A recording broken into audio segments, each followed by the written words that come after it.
Good morning. I'm a state certified instructor. I teach teens and adults. I'm going to talk about what is the first day of driver's education class like. It is very overwhelming. I've listened to my students and they wanted me to make a video, and I'm going to make like a vlog style video every few days of what the class is like to help adults and teens. From my perspective, being a certified driving instructor this year to be 23 years this summer, good. I think good students come in prepared to learn and prepared to listen, whether you're 14, 9, 15, 16, or 17, or even 18 years old. I think if you come in an attitude thinking you know everything, you're going to struggle. You're really going to turn off the teacher, send a bad message, and you're going to end up blowing a light and hitting a car. I think also you have to have the open attitude that, hey, I'm here to learn. I don't know everything. Maybe mom and dad took you out for a few laps around the block. Maybe you drove in the neighborhood, in the church parking lot. But I also think there's a group of kids, usually it's thirds. One third has never been in a car, they're scared. Another third, mom and dad kind of snuck you out. Another third, you've been driving since you were like 12, 13, 14, but you had some bad habits, such as putting your hand to the bottom of the wheel and overturning it. And another group of kids, they had some practical experience, and I call them like good drivers. So good teachers take the time to listen to their students.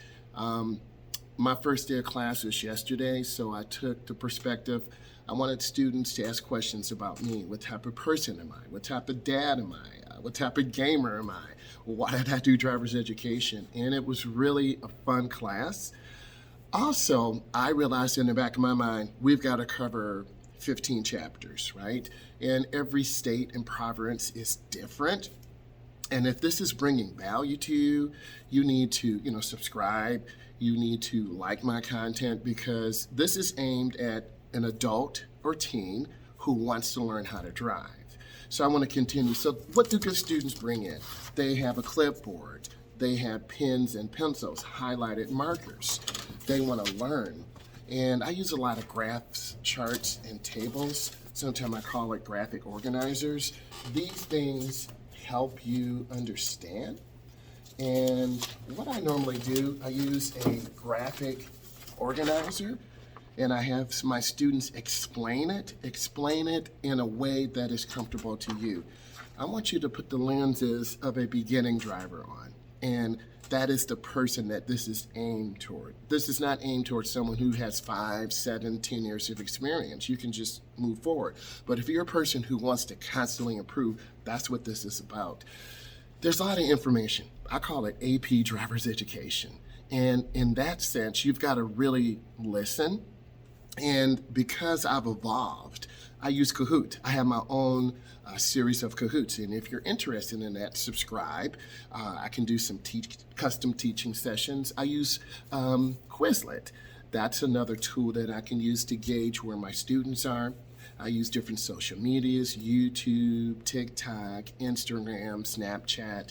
I have various other videos that I use to really increase the knowledge. And that's why you come into the class. You don't come into the class to sit there and just be bored, because those teaching methods are done. I try to have a dynamic, interactive class. I'll post a question in the chat. I'll have my students do some research and post their answers.